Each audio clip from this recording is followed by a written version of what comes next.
When the Ford Mondeo Mk1 first appeared in 1993, its agile handling and responsive steering turned what was expected to be a run-of-the-mill fleet car into a driver's delight. It's grown a bit since then, by around 400 mm in length and to more than 250 kilograms, but it's also grown into a more refined proposition. The Mondeo ST-Line and more expensive ST-Line X introduced in 2017 were part of Ford's strategy to split ranges above the entry level into sports and luxury trim levels, titanium and vinyl. Thus, both versions of ST-Line are sporting trims akin to Audi's S-Line rather than a return to true sports ST versions of the Mondeo. For the 2018 model year, ST-Line X has been renamed ST-Line Edition. ST-Line is not aimed at fleets but fair and square at the retail buyer. The Mondeo ST-Line comes with sports suspension that is slightly stiffer and 10 mm lower than standard.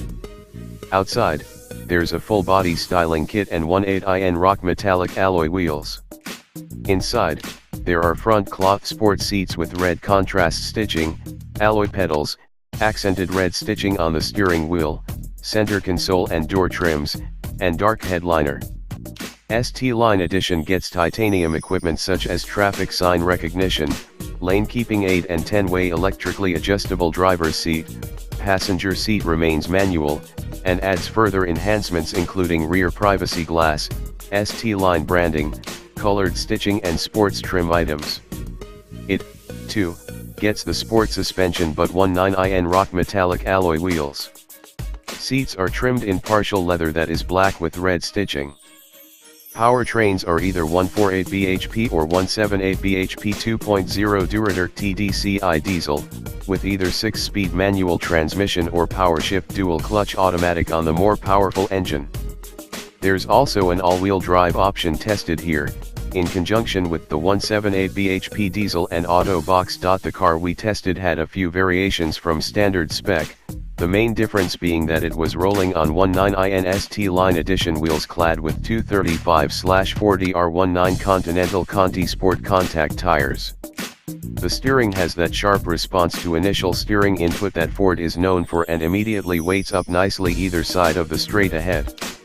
On a mix of urban and motorway driving, the ride remains surprisingly supple on the bigger wheels and has firmer suspension compared with the standard vinyl model we tried back to back.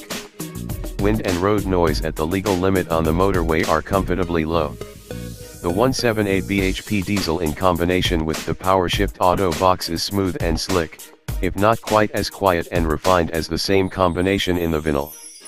The PowerShift gearbox shifts imperceptibly and responds quickly to kickdown. Most of the time, though, it will hold a gear and draw on the diesel's substantial reserves of torque. Comfortable sports seats, electric for the driver and manual for front passenger, with contemporary, two-tone textured fabrics live up to their sports moniker, providing a noticeably lower seating position than in the vinyl. Once installed, the view ahead and around the interior is slightly disappointing, though. The dash has a nicely finished soft surface but the center console is plain, with gray against gray and little in the way of highlights.